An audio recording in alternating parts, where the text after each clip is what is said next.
مسافران گرامی یادآور می‌شود که وارد کردن مشروبات الکلی جمهوری اسلامی تقریباً ممنوع و با متخصصان طبق قانون بررسی خواهد شد.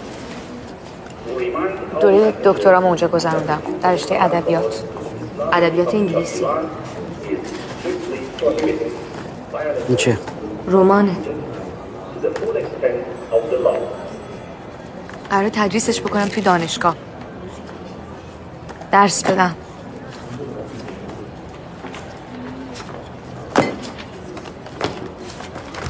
اصلا برای همین ما برگشتیم من و همسرم. همسرم مهندس معماریه. یکم آرومتر. بله.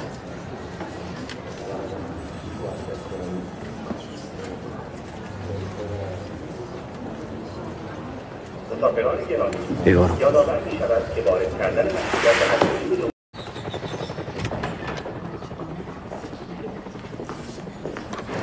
خانم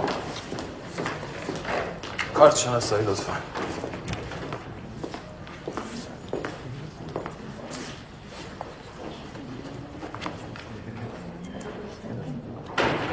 میدونین که این شکلی نمیتونیم وارد دانشگاه بشیم.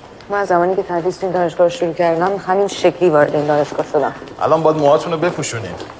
من اختیار دارم جلوی هر خانومی که بدون حجاب وارد میشه رو بگیرم. من هر خانومی نیستم، یک خانم. من فردیت احمدم، استاد این دانشگاه هستم. دستور کتبی رئیس دانشگاه است.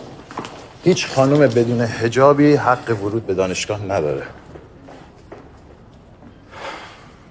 خانم با این سر و وضع بری میدونی من چه به دردسر میافتم؟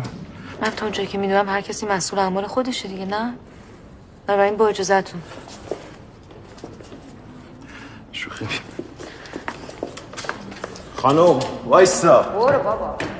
خانم